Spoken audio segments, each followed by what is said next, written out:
And now let's get to back to that. And before we continue the discussion of the specific case, Bridget, I want you to put this in the context of the congressional debate, which also includes whether a kind of an age-old argument whether or not Peace Corps is all about personal diplomacy or whether it is a tool for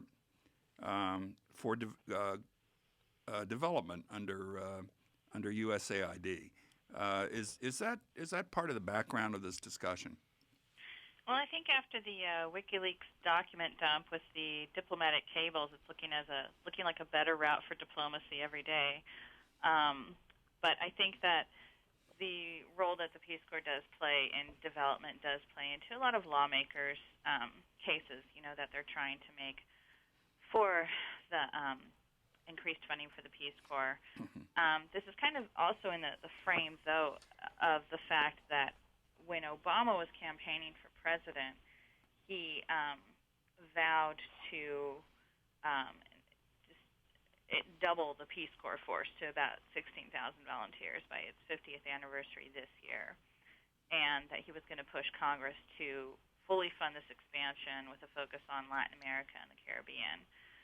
And PolitiFact has already determined that that is a promise broken, that even with the small funding increases that have been, that was pushed through in the last Congress, for example, and even with the money that Obama seeks this year, which is an 11% increase for fiscal year 2011, that would bring it to $446 million, that would add some volunteers, but it's not going to come anywhere close to the campaign promise that he's going for.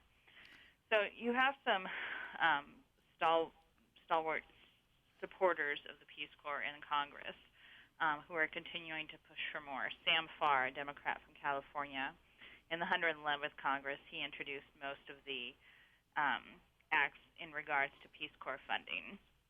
And his goal in his bill that never went through was to push it up to $600 million for fiscal year 2011 and $750 million for fiscal year 2012. Critics point out that the U.S. spends more on military marching bands than it does on the Peace Corps. Someone said that we could sell one F-22 fighter plane and give that money to the Peace Corps and double its budget. Yeah, so it's argued that the money that it does get, the $400 million, is still a pittance. When you look at especially when you look at the broad scheme of spending. But it's going to be a really interesting debate that comes up this Congress. Nothing has been introduced yet as far as Peace Corps funding. Well, the whole government is working on an extension of its last year's budget. Isn't that correct? Right. So it'll be part of the broader budget discussion. Nothing has been introduced separately by any lawmakers up to this point, as it was in the 111th, that specifically targets Peace Corps increases. And let me ask Brady Deaton. Brady, in your view, and from your experience, what is the true role of the Peace Corps? And ask a corollary question: do you feel that, going back to your years as a volunteer, that you were prepared for what you were asked to do? Yes, let me address that, because in fact I did feel, even at the young age I was compared to some of the volunteers, I had several my age going into the Peace Corps at the time, I felt I was prepared. I think the Peace Corps had done a very good job of selecting individuals. I had the same level of academic training actually as teachers of vocational agriculture at that time in Thailand. So I was with a group of young Thai people who were also teaching in the school. And I think the major purpose of the Peace Corps, as it was originally spelled out, should remain strong and vibrant today. And that is it is an arm of personal diplomacy, a way to enable people around the world to see the diversity of views that are American views. And that's a very important distinction in this era of discussing the interference of intelligence agencies. Sergeant Shriver, to his credit, always resisted any attempt of intelligence agencies to infiltrate the Peace Corps. This was a very important assertion early on, and steps were taken to assure that that did not occur. because it undermines the very nature of what the Peace Corps is all about and what the true instincts of the American people are to understand another culture, to learn another language, and to engage in that personal concern for other human beings, which is eroded if there is any level of mistrust there. And our agencies in Washington would do the nation a great service by keeping those missions distinct. And the Peace Corps should remain an independent agency, in my view. While it relates and serves many aspects of technical assistance that are similar to our Agency for International Development, it nevertheless is not an arm of government with that as its major intent. And these are the important distinctions that make something like the Peace Corps be the vibrant agency that it has been over the years, that enables me 40 plus years later to go back to my community in Thailand and to talk to colleagues and friends about every aspect of their personal and social and political life without them being concerned that I might be an instrument of government trying to obtain intelligence. Now, these things are vitally important, and so I'm very concerned when I hear the reports that are being voiced today. And the Peace Corps had a tremendous purpose, and that was to learn another culture, another language, do whatever technical work you can, come back to the United States, and be inspired in what you do then throughout your professional career.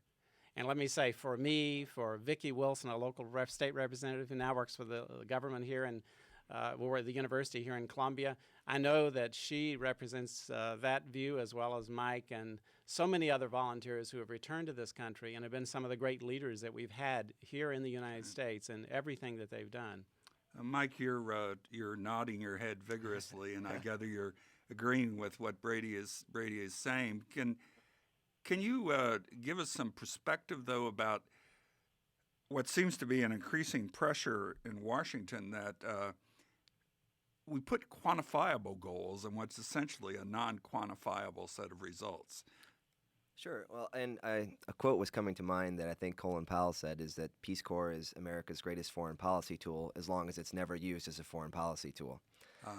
And for me, that just resonates because what we're doing is in sharing our culture and learning about the other cultures in which we work, we're not coming with a book about America. We're just there being ourselves, and it's through the personal relationships that people in other countries learn about who we are. And there is no initiative to teach American values. It's simply to share the skills and to build the capacity of the people we work with. But could you repeat your question? Did you feel that? Do you feel that the goal, in any way, can be quantifiable?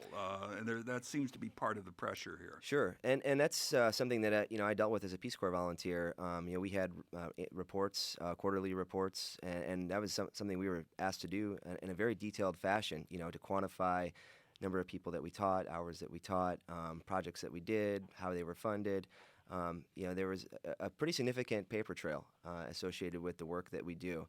And while sometimes it does seem like, out in a village somewhere that is removed from maybe modern technology that wouldn't be easily documentable, but it's something that's required of all Peace Corps volunteers.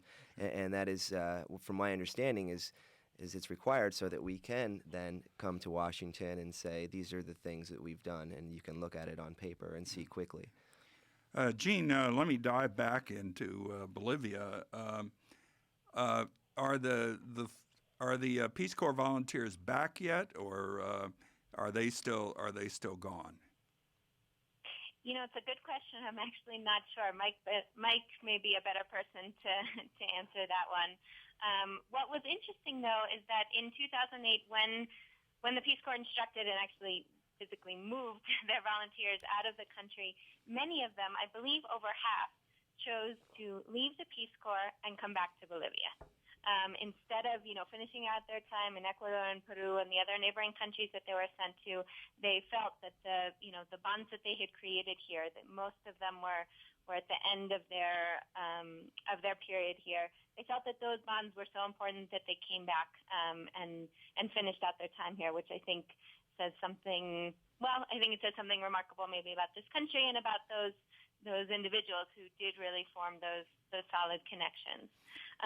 But unfortunately, the residue of the incident has remained with the fact that that as someone recently commented, anyone who comes from the U.S. into a country like this, there's going to be some thought that maybe they're a spy. And so to have this not necessarily confirmed, but to have a U.S. State Department official asking Peace Corps volunteers to spy was very damaging and sort of exacerbated a lot of tensions here in Bolivia and I think here in Latin America between U.S. development agencies, not just the Peace Corps, but other development agencies and this area of the world. Mm-hmm. Is that a fair summary of the Peace Corps' dilemma, do you think, Bridget? Do we still have Bridget there? I think we may have lost our connection with Bridget Johnson in Washington, D.C. But let me then ask Mike.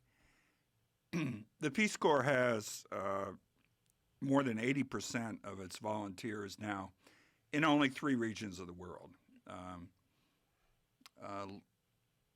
The largest being Africa, followed by Latin America, followed by Eastern Europe and Central Asia. We don't have Peace Corps volunteers in the Middle East in general, and in other parts of the world. Very few in Asia, for example, in terms of percentages. Sure. And with over only about 7,500 volunteers worldwide, you're spread pretty thin. Talk to us a little bit about that problem and about whether or not our host countries really represent a true reflection of where the United States wants to have impact in the world. It's a good question, and I'm not. And I apologize because I was going to ask Bridget that, but we've lost her. That's okay. It's a good question, and I don't have really detailed information about the process in which we move into a new country.